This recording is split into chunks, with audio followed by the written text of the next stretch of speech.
Alright, hey guys, I'm Alex from atechnicalclass.com, and today we're checking out a tablet called the Chair Mobile Superion Navigator. It's this little guy right here. It's an 8-inch quad-core tablet, which is fairly getting popular these days, 8-inch devices. Not much is known about this guy because for example, the screen specs I don't know, unless I haven't seen any information online about the screen. It says 8-inch capacitive touchscreen. That could be anything. And I do like this box. It's colored sort of orange, cream orange, which reminds me of ensaimadas, and now I'm getting hungry. So this is the Superion Navigator. We're going to do an unscripted unboxing right now. I'll see you guys after the break.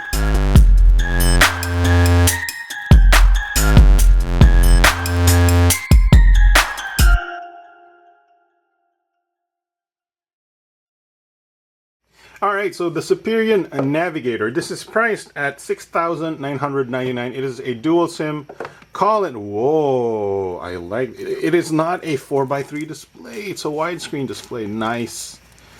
This is a 6,999 peso quad core device. Look at that guy.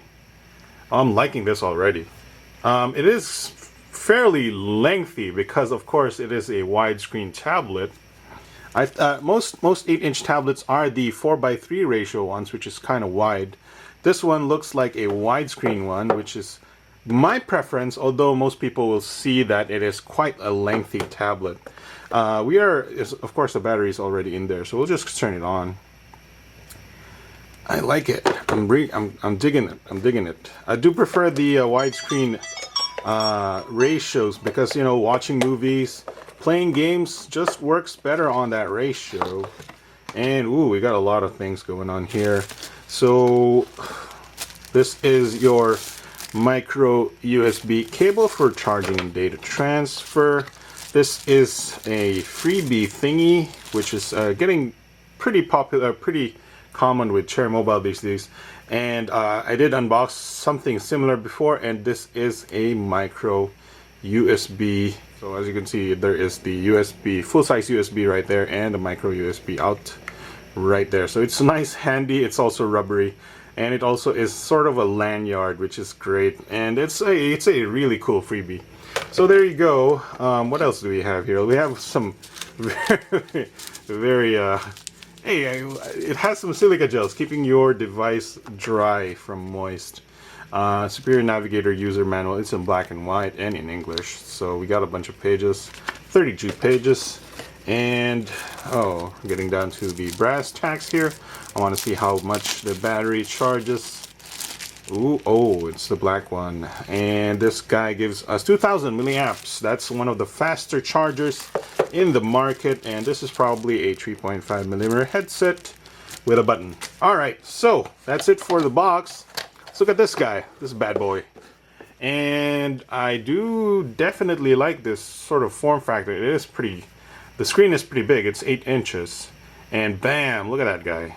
It's definitely IPS, probably. SIM card is unplugged, make your SIM, blah, blah, blah. Walk you through some of these menus.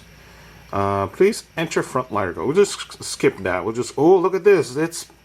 It has on-screen buttons, not a capacitive button. So this is a Nexus-like experience. Oh wow, look at that. Oh, it's got the double drop downs. That's a Nexus-like experience as well.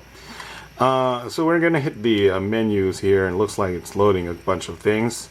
And let's see here. Let's go to settings. Settings, and it looks like we got some options there about tablet, and we have Android 4.2.2. So we're gonna what I'm gonna do is pop open the Wi-Fi.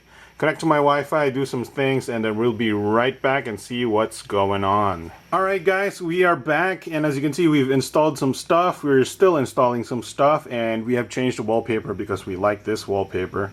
Anyway, what we're going to do is actually look at the parts of the tablet/phone because we haven't done that yet.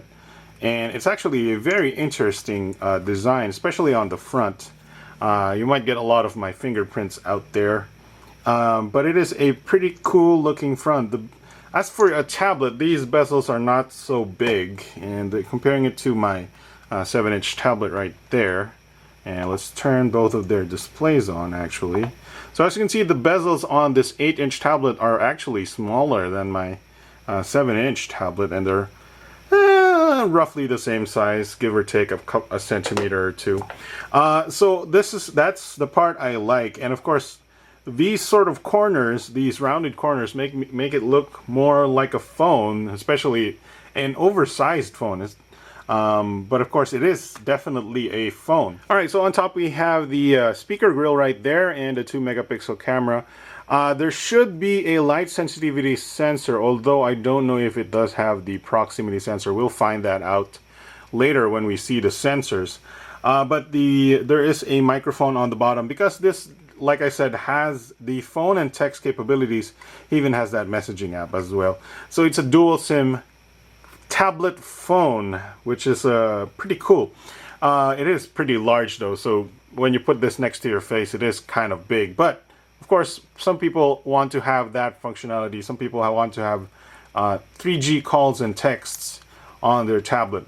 Over on the left side, we have the power and unlock key over there.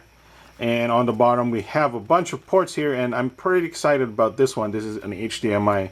A mini HDMI, if I believe so. The micro HDMI are smaller than that.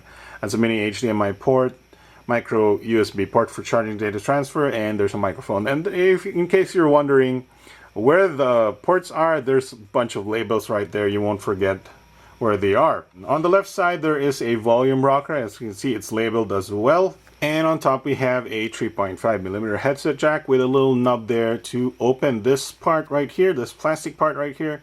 So we can see we can install the micro SD cards and the SIM cards. There's a SIM 1 right there and a SIM 2 right there with a Transflash logo over there. That means a micro SD card. Both SIMs do look like they're regular SIMs because the logos look like regular SIMs, not the micro SIMs. Alright, so putting the cover back on, we see the back here. Let's get that clicked on perfectly. And we do have the nice sort of brushed metal Superion design right here. I'm not sure if that's actual metal. It does feel a little bit sturdy, so it could be real metal. There's a Cherry Mobile logo over there, Superion logo over there in white. Bunch of the decals for telling you where the buttons are. It's a power button, volume rockers, and stuff like that. Nice sort of beveled speaker grill right there. The speaker is actually pretty loud. And of course the 5-megapixel camera and the LED flash, and of course the logo for the headphones. Pretty nice design. It's very lengthy. It's very, most people understand that most tablets are not this lengthy, but of course this is a 8-inch, looks like a 16:9 ratio at least, or 16:10 ratio display. So we're still installing some stuff. We're gonna wait for those to finish, and we're gonna wrap up this unboxing, guys. Alright guys, so we're back, and as you can see, we've changed a bunch of stuff. We've installed a wallpaper and all that stuff. We've installed a bunch of apps as well. So the interface itself looks fairly stock here. There's a bit of frame skip on the interface right there. This is running on actually a different processor. This is a tablet processor. According to Quadrant Standard, it is a MT8382 processor. I don't necessarily know if that's good or bad. I do believe it is the dual SIM processor for tablets, and I do believe I've seen that on a few tablets before as well. So looking at the Antutu benchmark here, I did get 15,000 points. There we go, 15,325. Says CPU is good, supports most large apps and multitasking, RAM is general, 2D graphics is general, 3D graphics is good, fluently supports most games. Checking out the camera here, let's see. I did take my low light shot. This has a 5-megapixel camera, which actually performed fairly well given that it's a 5-megapixel camera, not a very high megapixel camera. Did produce some decent decent low light shot, even though there's a bit of noise. The camera angle is quite wide. I did notice there are some sort of gestures that sort of trigger some things. I tried doing a pinch gesture here, and that sort of triggered the brightness setting here. I don't know why or how. or if I'm doing that on purpose, because I noticed that on the touch tester as well. So I was testing the touch test, and as you can see, I got 5-point touch. There's no 6th finger. But when I move my fingers, it would trigger leaving out of the application. I don't know if that's on purpose. So as you can see, if I do that elsewhere, it does the same. Let's try to do that on the camera. So 5 fingers, and then just do that scratching motion, and it does seem like it quits out of applications if I do 5 fingers. So that's kind of an interesting, I don't know if that's a feature or what, but there you go. On Antutu benchmark, we're done with that. At quadrant standard. So moving on to the Android sensor box, it does have some a bunch of sensors like the accelerometer. What I did notice that I don't know if it's just the software or the hardware itself. The light sensitivity sensor is not being detected by the application, nor is the proximity sensor. We're not sure if the hardware actually does have light and proximity, but the app itself does not respond to it. Anyway, we're gonna play some games right now and finish up this unboxing. Alright guys, so here we are checking out a game called Riptide GP2. It's one of the popular 3D games out there. I'm going to try it out on the Superion Navigator, as you can see, and as you can see, we are playing it quite a bit here. I did notice a bit of frame skip on that boost, that sort of, I don't know, nitrous, and a little bit of frame skip here as well.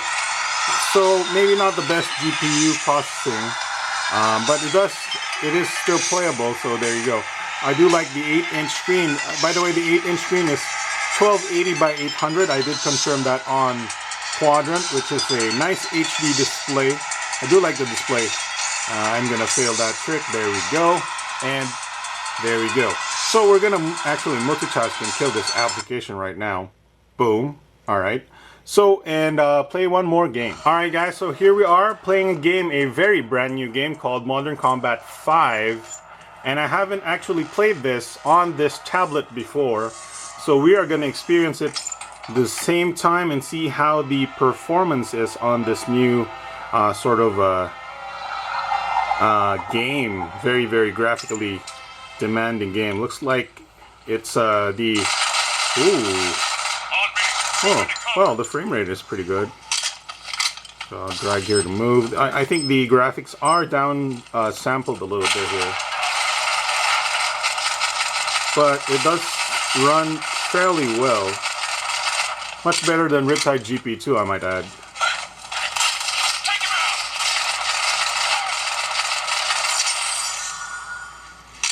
Yeah, it looks pretty good. Let's get to the... actually, I should have got into the helicopter part, but we'll save that for you guys so you can play your own Modern Combat 4 game.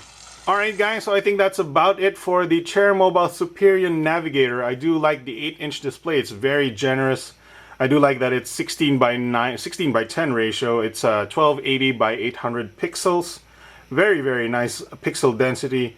It's run by a processor called the, at least based on Quadrant, it says it's run by 8382.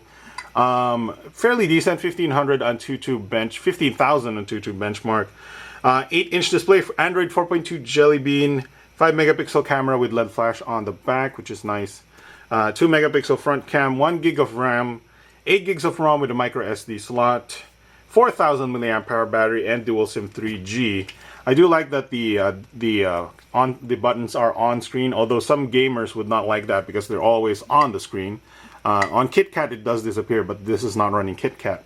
I do like the all black front design, and I guess the bezels here are wasted, but there you go. You can use it as a phone as well. The back is a little busy with all the labels and stuff, but that's sometimes typical with some tablets. So there you go. This is a 6,999 peso tablet, dual SIM, quad core. It did run Modern Combat 5 fine, so there you go. You can still play some games on it. That's about it for the unboxing. I'm Alex from TechnoClass.com. Thanks very much for watching. I'll see you guys next time.